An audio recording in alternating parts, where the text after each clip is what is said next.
అన్ని సైలెంట్గా బిజినెస్లు చేసుకుంటే ఎదిగొస్తారు. ఎంత ఒదిగి ఉంటే అంత ఎదిగొచ్చేటటువంటి జనరేషన్ ఇప్పుడు.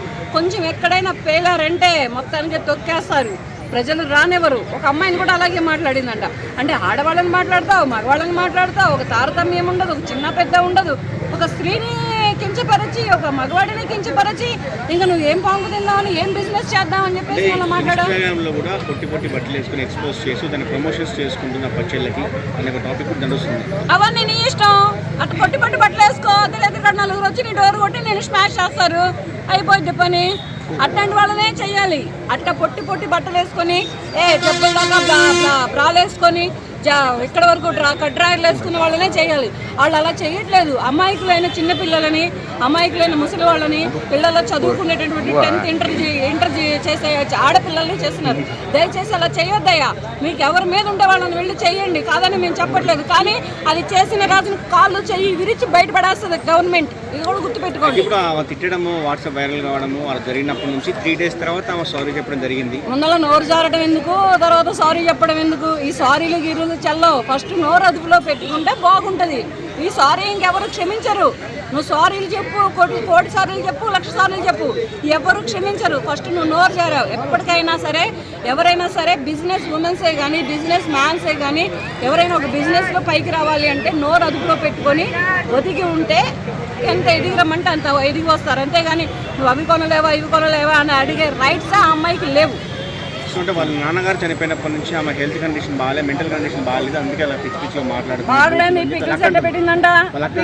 పికిల్ పెట్టడానికి మెంటల్ కండిషన్ బాగుందంటున్నా. అంటే తండ్రులు చచ్చిపోరా? తల్లులు తండ్రులు ఎవరు చనిపోరా? తల్లి ఏమన్నా 6 ఏళ్ళ పిల్లగాడా లేదా 18 ఏళ్ళ అమ్మాయి చనిపోవడానికి? తండ్రి వయసు అయిపోయిందా, చనిపోయాడు. ఈ పికిల్ ఎలా పెట్టిందంట. మెంటల్ కండిషన్ బాగాలేకపోతే ఎర్రగడ్డ మెంటల్ హాస్పిటల్లో జాయిన్ అవ్వమను, బాగుంటుంది. అంతేగాని ఇట్లా ప్రజల్ని అంటే ఊరుకుంటారా ఏంటి? ఈ పిక్కులు పెట్టడానికి, ఈ పిక్కులు అమ్మడానికి, వీటిని ఎలా తయారు చేయాలో, వీటిని ఎలా అమ్మాలో, ఇవన్నీ మెంటల్ కండిషన్ బాగుంటుంది. ఒక వ్యక్తిని మాట్లాడడానికి మెంటల్ కండిషన్ బాగుంటుందా? అది అంతా ఫేక్ మాటలు. వాళ్ళ అక్కడిని తీసి పక్కన పడేయండి. సో ఒక వైఫ్ని, భార్యని, ఒక తల్లిని అంత పెద్ద మాట అనడం సోషల్ మీడియా వేదికగా, అది మీరు ఒక లేడీగా ఎట్లా ఖండిస్తున్నాను, చాలా వరకు ఖండిస్తున్నాను. అసలు వాళ్ళ వైఫుల్ని, వాళ్ళ భార్యల్ని, వాళ్ళ పిల్లల్ని, వాళ్ళ తల్లుల్ని అనే రైట్స్ ఎవరికీ లేవు. ఏదైనా ఉంటే నీ వరకు నువ్వు చూసుకో, అంతవరకే. కానీ వేరే వాడి పెళ్ళాన్ని మాట్లాడే అర్హత నీకెక్కడుంది? నువ్వెవరివి? రేపటి రోజున వాళ్ళ ఆడవాళ్ళు వచ్చి ఇంటికి వచ్చి గుడ్డలు తీసి జుట్టు పట్టి లాగు పెట్టి బయటకు గుంచి కొడతారు. అప్పుడు బాగుంటుందా నీకు? అది చాలా జరుగుతున్నాయి ఇప్పుడు సోషల్ మీడియాలలో. లాగి కొడుతున్నారు. అవన్నీ జరగకుండా ఉండాలి అంటే నోరు అదుపులో పెట్టుకొని నీ బిజినెస్ నువ్వు చేసుకో. నీ మెంటల్ కండిషన్ బాగాలేకపోతే ఎర్రగడ్డ మెంటల్ హాస్పిటల్ నుంచి వ్యాన్ వస్తుంది, వెళ్ళి దాంట్లో ఉండిపో. సో ఈ మీమర్స్కి, ఈ లేడీస్కి మిస్టేక్ పడాలంటే ఇష్యూకి ఫైనల్గా ఏం చేస్తారు? ఆ అమ్మాయికి బిజినెస్ మానేస్తే బాగుంటుంది. ఆ అమ్మాయి ఎలెక్కే పికిలని పెట్టుకొని నోరు జారి టంగు స్లిప్ అయ్యి నోటికి వచ్చినట్టు మాట్లాడింది కదా.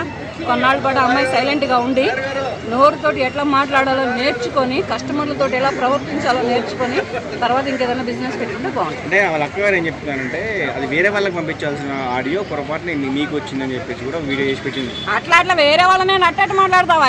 వాళ్ళు కూడా మనిషే కదా, అతను కూడా జంటే కదా, ఆ అమ్మాయి కూడా లేడీయే కదా. వేరే వాళ్ళకి పంపించిపోయి ఈ ఫస్ట్ ఇది నోరు అనేది జాగ్రత్తగా ఉండాలి. ఇది జాగ్రత్తగా లేదనుకో, నువ్వు వేరే వాళ్ళకి పంపించాలు, సారీలు పంపించాలు, లారీలు బంగారాలు పంపించాలు, ఇవన్నీ చల్లని మాటలు. వేరే వాళ్ళైనా మనుషులే, వీళ్ళైనా మనుషులే, ఎవరైనా మనుషులే. ఇప్పుడు అతను వాళ్ళిద్దరు హట్ అయ్యారా లేదా? అటు పక్క ఆ లేడీ హట్ అయింది, పక్క ఈ జంట హట్ అయ్యాడు. అంటే నీకు డబ్బులు ఇచ్చి నీ దగ్గర పిక్కులు కొనుక్కొని నిన్ను పోషిస్తూ నీ చేత మాటలు పడదానికి ప్రజలు ఏమన్నా పిచ్చి వాళ్ళ? నోరు బాగుంటే ఊరు బాగుంటుంది, నోరు బాగాలేదనుకో ఊరు మొత్తం మీదకి వచ్చి పడుతుంది. Thank you.